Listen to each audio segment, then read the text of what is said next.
Hola, bienvenidos a esta cuarta parte en la que estamos hablando acerca del cupping en la medicina tradicional china, de la investigación moderna, de la tradicional investigación moderna, hasta la cuarta parte. Mi nombre es Camilo Andrés Pinzón y para mí es un gusto acompañarlos el día de hoy en sus procesos de formación. Hoy vamos a ver, los diferentes tipos de copas que se pueden manejar para cupping, por supuesto. Y obviamente, si les ha gustado este video, compártanlo, suscríbanse al canal, le colocan la campanita para recibir todas las notificaciones. Así que bienvenidos y bienvenidas a esta cuarta parte en la que estamos hablando del cupping en la medicina tradicional. Entonces, cuando hablamos del equipo de ventosas o pues el equipo con el que vamos a hacer nuestro proceso de cupping, hay que tener en consideración, nuestro tipo de pacientes muchas veces. Yo lo que les recomiendo es no tener solamente un tipo de ventosa, sino tener varias específicamente, que son bien útiles. Bueno, el primero que tenemos son unas ventosas generalmente plásticas de policarbonato, que son de muy fácil uso, ¿sí? En este caso se succionan, miren que hay una pistola que se conecta con la parte más alta de la ventosa y logra una succión. Son de las más sencillas de manejar, ¿sí? Lo que pasa es que hay que tener un poquito de control sobre la presión que vayamos a ejercer sobre nuestro punto, sobre nuestra zona a tratar, que es supremamente importante para nosotros. Entonces, realmente son ventosas muy sencillas, de las primeras que uno consigue, que son muy fáciles de usar.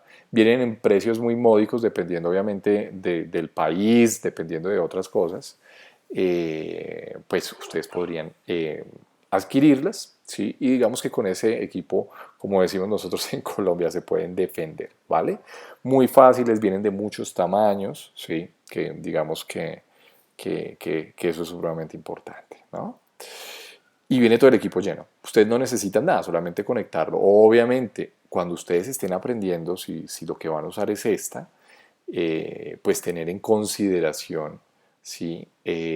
La presión, ¿no? Que ustedes no vayan de una vez a experimentar en su paciente, no. Primero prueben de pronto en ustedes para que vayan mirando también qué tanta presión se debe hacer. ¿Listo? Esa es la primera es esta. Bueno, hay otros tipos, por supuesto. Tenemos las ventosas de fuego. Entonces, miren que lo que yo les hablaba. Este tipo de ventosas son ventosas secas. Lo que yo les decía, de manera general podemos clasificar en ventosas secas, ventosas húmedas, y ya hay diferentes técnicas, ¿no? Entonces, esta primera que tenemos acá, estas copas de vidrio, ¿sí? Son ventosas que se usan con una técnica de fuego, en este caso. Yo que les decía era que muchos de nuestros abuelos, papás y demás usaban una vela, ¿sí? Con una moneda muchas veces, colocaban primero la vela a la moneda y encima le colocaban la copa de vidrio y eso ejercía obviamente el fenómeno de presión negativa, lo cual a mí me parece difícil de manejar por una parte, ¿sí? Y hay que tener mucho cuidado porque uno puede quemar al paciente con la cerilla de la vela, si uno se demora mucho. Hay que aprender a hacerla, sí, hay que aprender a hacerla. De ahí que lo más recomendable que uno aprende a manejar son estas. Uno coloca en una pinza, generalmente son pinzas largas, Alix, por ejemplo, esas quirúrgicas Alix, y uno coloca un algodón en la parte más distal, agarra uno el algodón con las pinzas, empapa un poquito con alcohol y lo prende, ¿sí? Genera la sensación del vacío dentro de la copa y cuando se genera la sensación del vacío uno ya la va colocando directamente. Esta es la ventosa de fuego, es la ventosa clásica. Hay que tener un entrenamiento para aprender a usarla, que es supremamente importante. Hay otras ventosas como esta que son obviamente ventosas de siliconas dependiendo del material, ¿sí? Miren, esta que les hablo de fuego es muy relacionada a lo que les comentaba un poco con mi abuela. Sí, Camilo, difícil conseguir las ventosas de vidrio. Yo aprendí cómo usarlas, pero es difícil a veces, sí, y es verdad, es difícil porque las que se venden más en el mercado son estas, definitivamente, por la facilidad que tiene de manejar, sí, pero si ustedes tienen la posibilidad de pronto de aprender ventosa de fuego, se las recomiendo. para mí es mucho mejor, ¿de acuerdo? ¿Listo? Eh, pues no sé, es como mi recomendación. Si ustedes ya aprendieron a usar ventosa de fuego y de pronto se les dificulta conseguirla, entonces uno lo que puede es conseguir con, bueno, recipientes, así como hacía mi abuela, recipientes de lo que sea. eh, Recipiente de la mermelada, ya vacío, obviamente no voy a poner la mermelada encima, ¿no? Pero de cualquier producto, un envase que tenga un vidrio fuerte, sea un vidrio fuerte, no un vidrio grueso, disculpen, pero uno podría hacer la ventosa de esa manera, ¿sí? Entonces, a generar el vacío y colocarla ya directamente sobre la piel. Hay que tener mucho cuidado porque sí es un procedimiento que uno debe aprender supervisado, ¿sí? Porque las primeras veces es difícil, no es sencilla. Entonces hay que tener un entrenamiento, obviamente. ¿Listo? La que tengo en la mitad es una ventosa de silicona. La usamos, bueno, sí, también en los niños es muy frecuente usar este tipo de ventosas. Material, pues obviamente la silicona es suavecito, por eso lo usamos más que nada en niños, supremamente importante. Bueno, tener a consideración. Listo, acá están, bueno, quería mostrarles sencillamente acá de una manera muy rápida. Entonces miren que por ejemplo acá la señora tiene ventosas con un poco de presión. Hay que tener mucho cuidado, ¿sí? Porque de pronto zonas del abdomen que ustedes hagan mucha presión con la ventosa, pues va a lastimar de pronto a la persona, ¿no? Porque acá de pronto la zona muscular en esta región, digamos que no es tan fuerte, entonces puede molestar un poco más. En la espalda de pronto digamos por la calidad del músculo, el erector de la columna, el dorsal ancho, el trapecio, son músculos que tienen una mayor cantidad de fibras, bueno, no de fibras, no es que la parte abdominal no tenga fibras, sí, pero tiende a tener una mejor resistencia.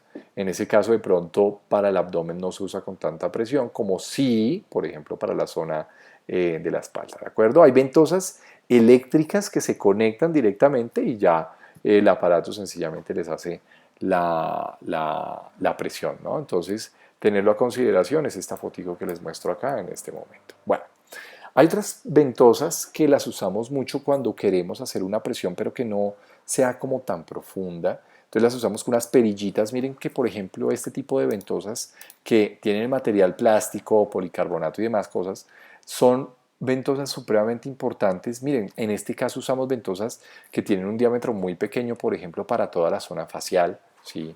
El cupping facial supremamente importante como manejo complementario a la acupuntura estética en este caso, ¿sí? Que sería súper importante. ¿Por qué las manejamos en este tipo de casos? Uno, porque con la perilla regulamos ya qué tanta presión, ¿sí?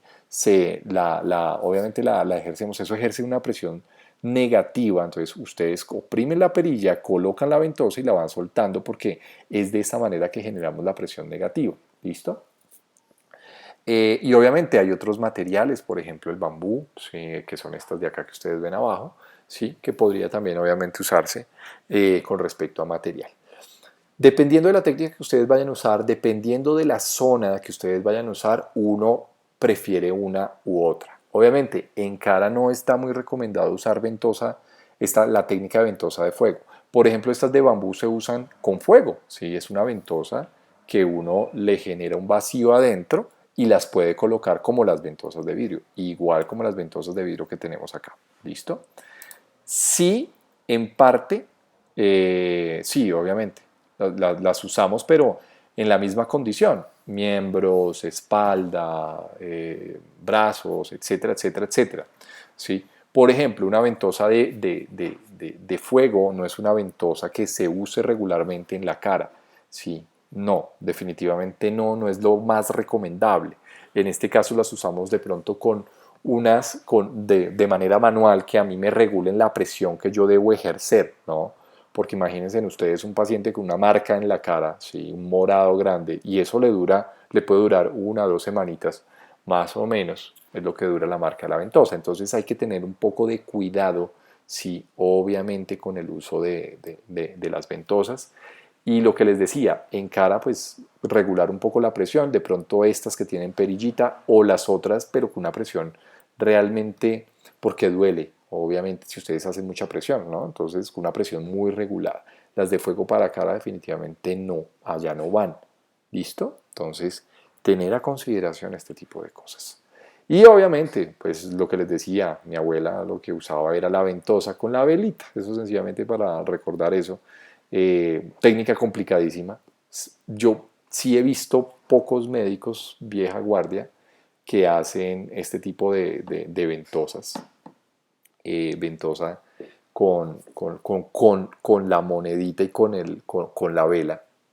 Y hay personas que lo hacen así, pues me parece realmente mucho más complicado y sí pueden quemar definitivamente al paciente si se les cae la vela en un momento dado, porque obviamente estamos sobre zonas que no son totalmente planas, ¿no? El cuerpo humano obviamente acostado no es totalmente plano y no hay una zona muy horizontal, entonces tenerlo en cuenta. Obviamente las terapias del cupping pues vienen de tradiciones muy antiguas, no solamente la hace la medicina china ni África, sino también, por ejemplo, viene cupping en la medicina budista, en otras medicinas tradicionales, ¿sí?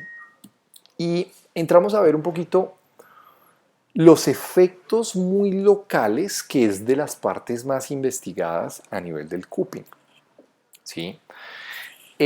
Obviamente, acá hay una palabra, dice, la piel es el reflejo externo de nuestra salud, sí, como manifestación sí lo es. Dentro de las terapias y dentro de la medicina tradicional china sabemos que la piel es la parte más externa y como tal tiene, por ejemplo, cuando uno revisa una parte de meridianos, uno sabe que las zonas de la piel, que se llaman zonas cutáneas, están muy relacionados con la energía de cada meridiano de cada órgano y el meridiano, por supuesto, pues llega a cada uno de los órganos. De ahí entonces que hablemos que la piel como reflejo externo pues muestra la salud en general.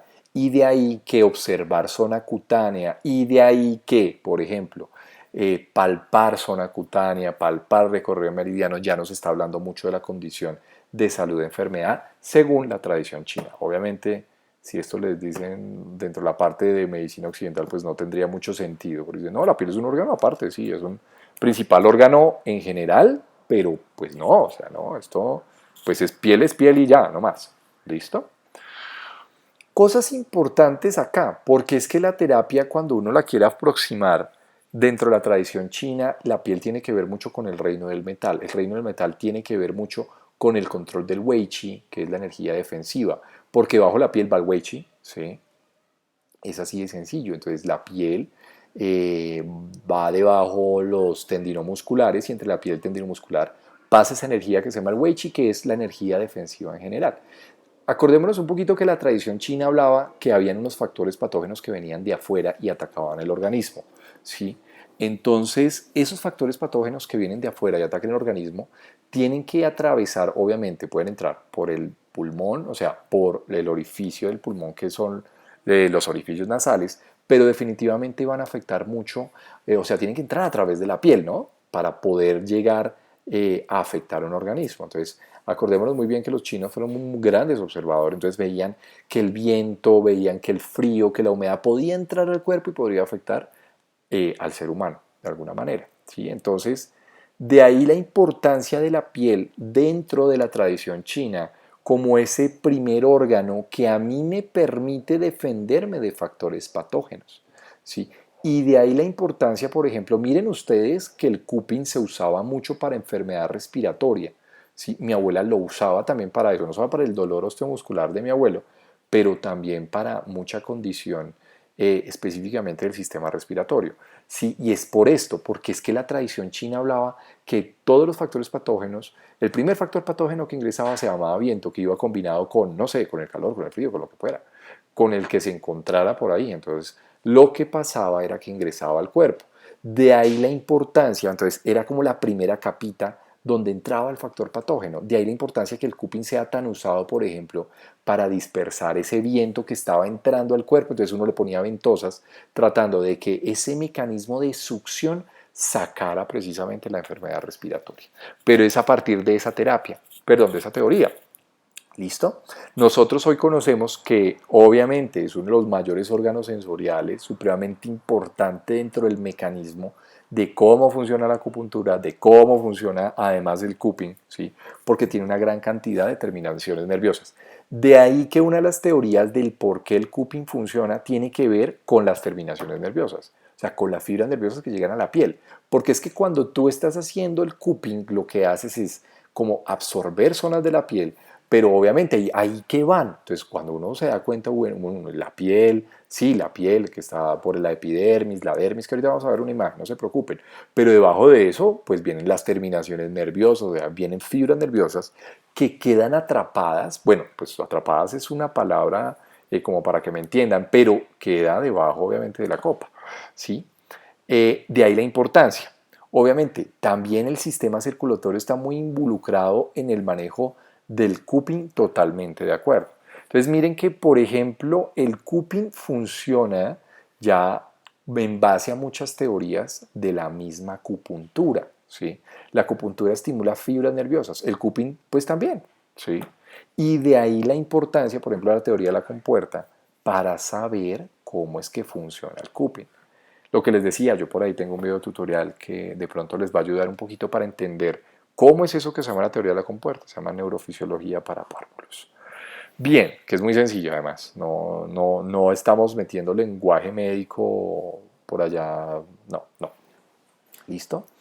Entender un poquito entonces que cuando ustedes hacen la absorción, o sea, pues la absorción entre comillas, ¿no? Porque pues no es la absorción, es sencillamente colocar.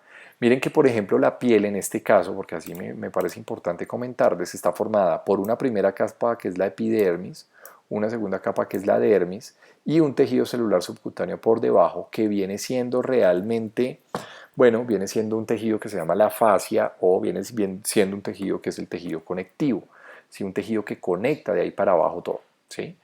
En general, cuando nosotros hacemos, y obviamente debajo viene el músculo, pero cuando hacemos la terapia, cuando colocamos nuestra copa, todo esto, ¿sí? La piel, la dermis, parte del tejido subcutáneo y parte, bueno, depende de la zona, obviamente, de las zonas musculares, pues van a quedar es por la misma presión negativa dentro de mi copa.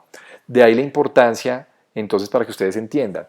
La piel, entonces, obviamente viene una gran cantidad de... La piel que está formada por la epidermis y la dermis propiamente dicho, pues tiene un tejido conectivo supremamente importante, tiene fibras de colágeno, tiene unas células que se llaman fibroblastos que producen colágeno. Entonces, bastaría decir que cuando yo hago ese tipo de absorción, lo que estoy haciendo, además de recoger solamente piel, como nosotros nos explican siempre en cualquier escuela de medicina china, y el músculo y esto, y ya hasta ahí llegó, recoge lo mismo que hablábamos en las primeras sesiones, vasos sanguíneos, nervios, ¿sí? Y obviamente también hace un estímulo mecánico, porque hacemos un estímulo mecánico sobre muchas celulitas que hay acá. De ahí la importancia, porque cuando hacemos estímulo mecánico sobre unas células que se llaman fibroblastos, lo que produce es colágeno. Y el colágeno es lo que perdemos realmente cuando estamos envejeciendo. De ahí que el cupping sea tan importante dentro de la medicina estética, ¿sí? Pero es por el estímulo que hacemos sobre este tipo de células, ¿ven? Entonces es de esta manera el mecanismo a través del cual el cupping estimula esas células que llaman fibroblastos y produce generalmente pues colágeno, es así de sencillo. ¿La acupuntura hace lo mismo? Sí, claro, la acupuntura también hace lo mismo, lo que pasa es que el cupping como es más grande, tú estás haciendo obviamente la absorción de este tipo de tejidos y lo que estamos haciendo es de una manera general pues estimulando gran cantidad de células, ¿no? De ahí que sea tan importante complementar el cupping dentro de las terapias de medicina estética, por ejemplo. ¿Listo? Bueno, vamos a dejar hasta acá. Para mí es un gusto, es un placer verlos y espero verlos en la quinta parte, por supuesto que sí. Mi nombre es Leonardo Andrés Pinzón. Les mando un gran abrazo y espero que estemos aprendiendo juntos acerca de esta terapia milenaria que se llama el cupping. Así que buena suerte y nos vemos en la próxima sesión. Chao, chao.